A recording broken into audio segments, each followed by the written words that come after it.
आप सबको जय मसीह की। आइए अपने आज के इस प्रार्थना के समय को शुरू करने से पहले अपने स्वरों को झुकाएंगे, प्रार्थना मांगे।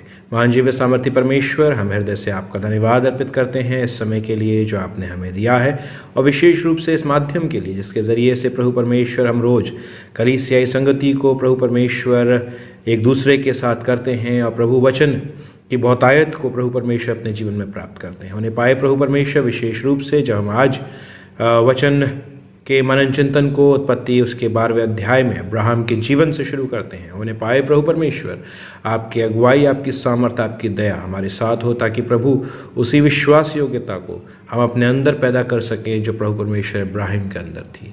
सारा आदर महिमा आपको देते हैं, मांगते प्रभु यीशु क्रिस्त के नाम से, आमीन।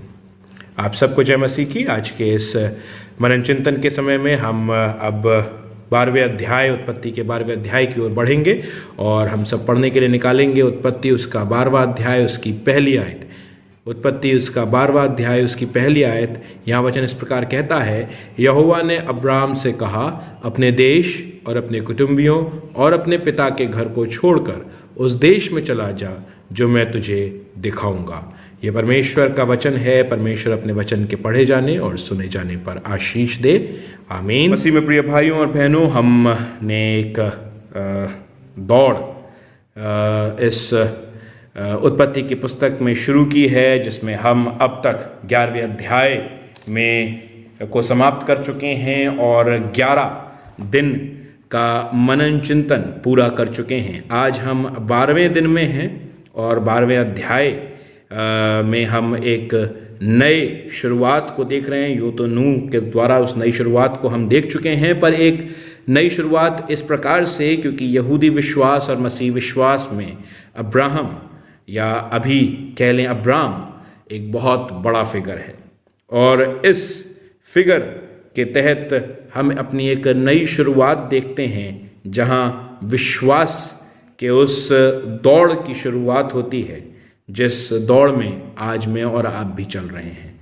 विश्वास जिससे शुरुआत हुई, व्यवस्था जो बीच में आई, और फिर विश्वास जो अब कायम है।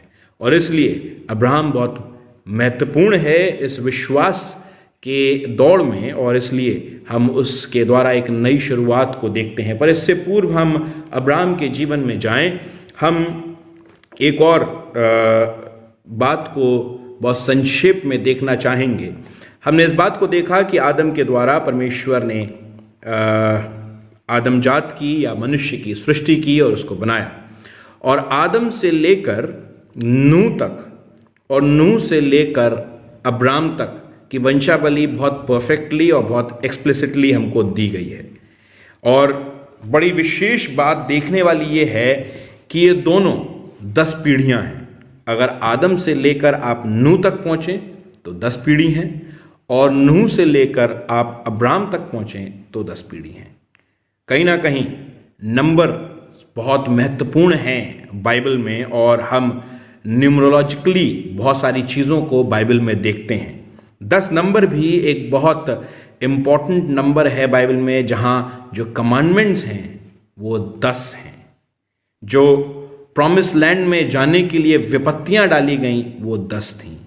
और विशेष रूप से इन सब बातों में जब हम उत्पत्ति की पुस्तक को देखते हैं तो उत्पत्ति पहले अध्याय में ये जो शब्द आता है, God said, and God said let there be light, and God said let us create man in our own image, ये जो शब्द गॉड सेड है, ये जेनेसिस उसके पहले अध्याय में 10 बार आता है।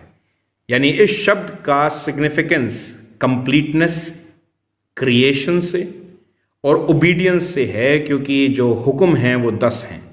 और आप अगर ध्यान दें तो आदम से लेकर नूह 10वीं पीढ़ी है जो कहीं ना कहीं ओबीडियंट थी।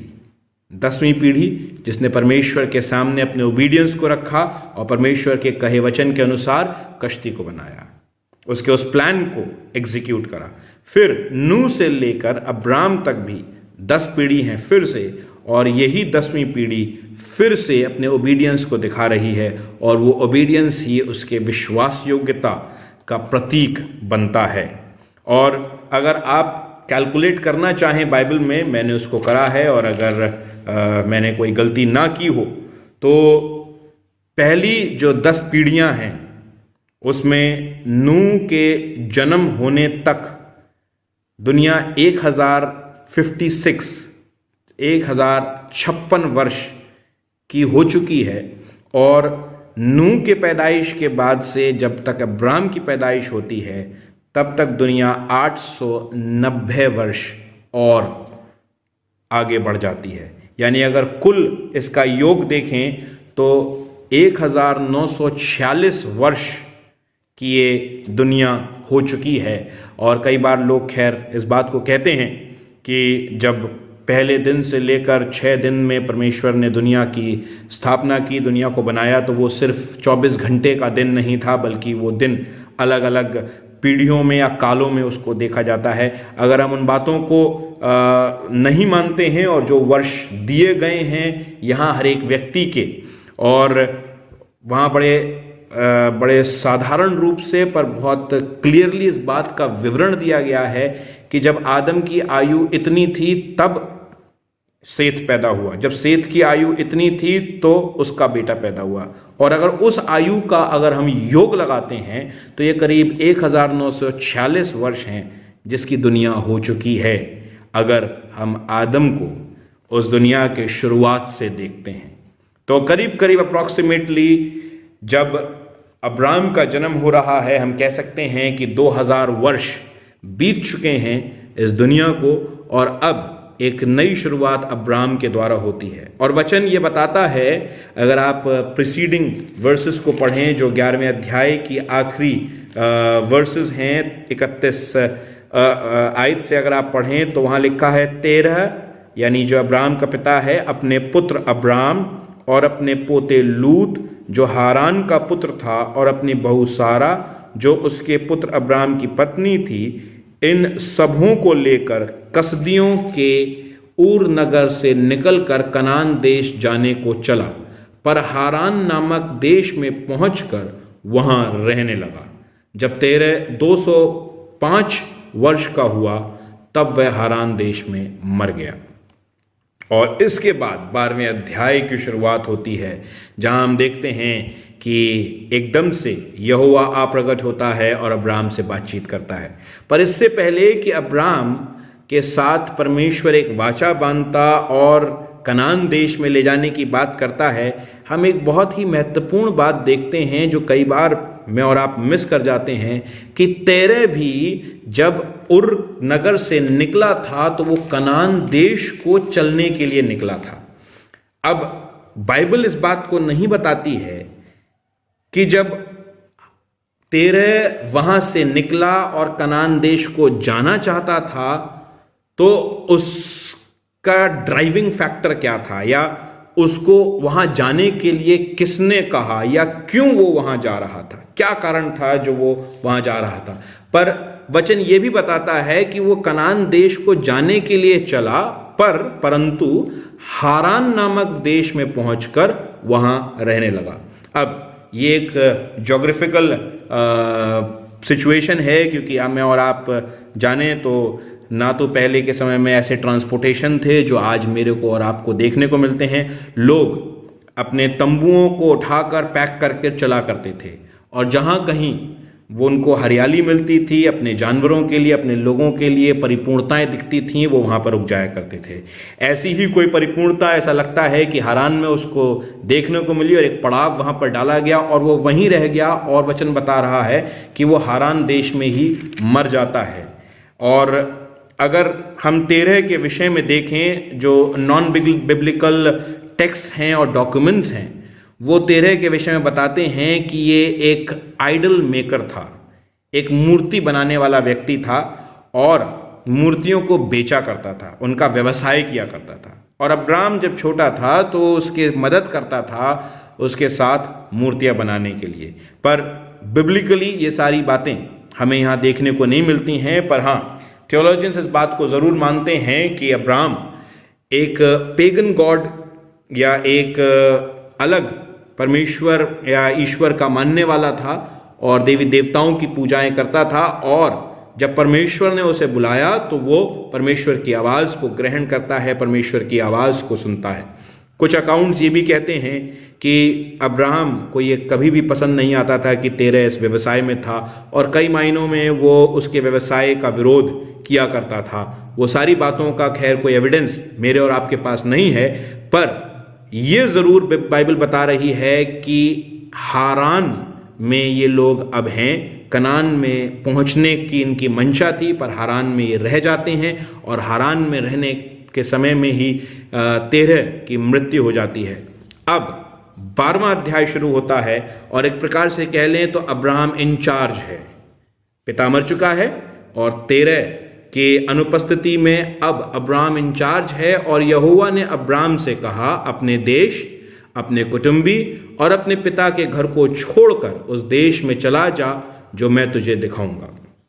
अब फिर हम कह रहे हैं कि हमें नहीं पता है कि ये क्यों कनान देश को चलने के लिए निकले, पर ये रुक गए हैं, और रुक ऐसे गए हैं कि अब ये वहीं स्टेशन्ड हो गए हैं।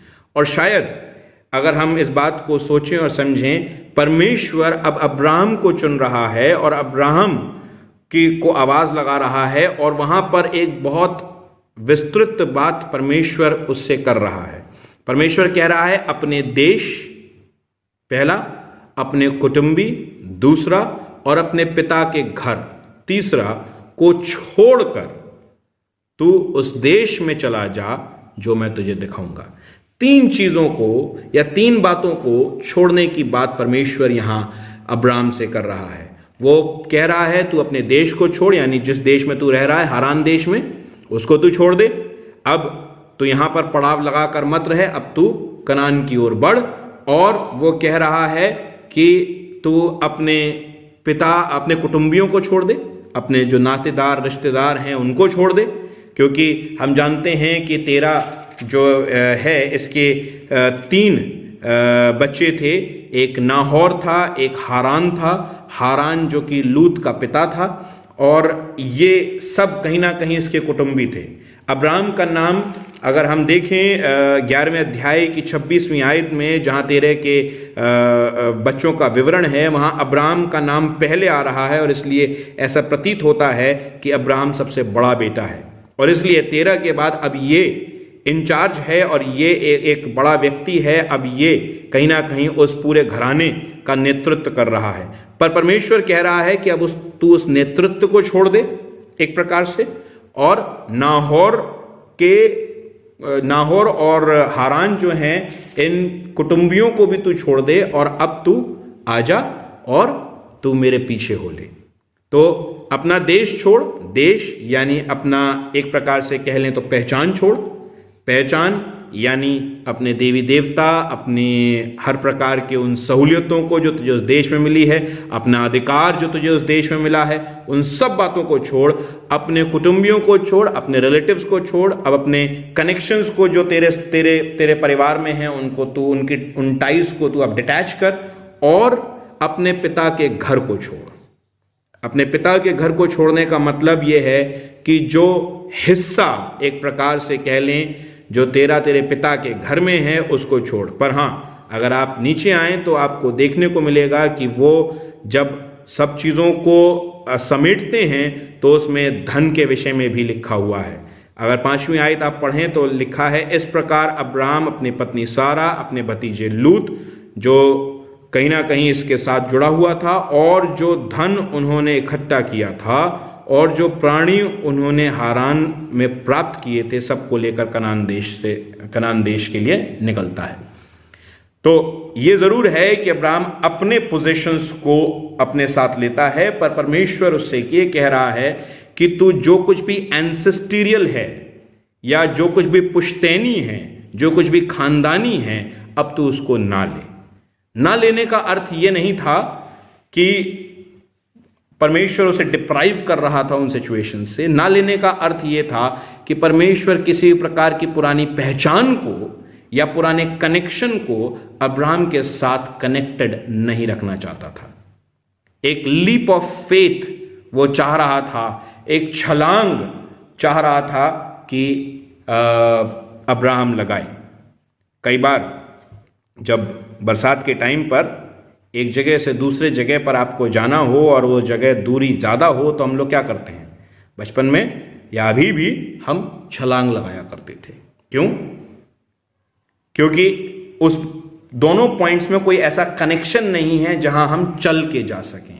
चल के जाने का अर्थ यह है कि कनेक्शन बना हुआ है फर्स्ट पॉइंट ए और पॉइंट बी के बीच में, और मैं उस पॉइंट और ए और बी को कनेक्टेड रखकर वहां पर ट्रैवल करके जाता हूं।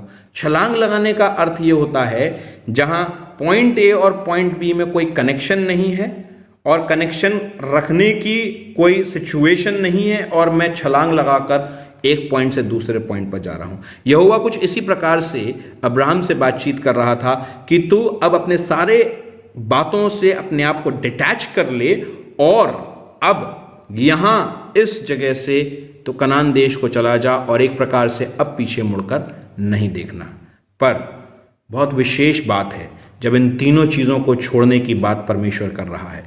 परमेश्वर में अगर आप इस आयत को दोबारा से पढ़ें तो मैं आपको एक और दृष्टिकोण इस आयत का आपके सामने रखना चाहता हूं।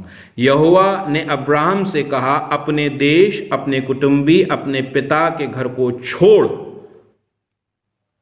कर उस देश में चला जा जो मैं तुझे दिखाऊंगा।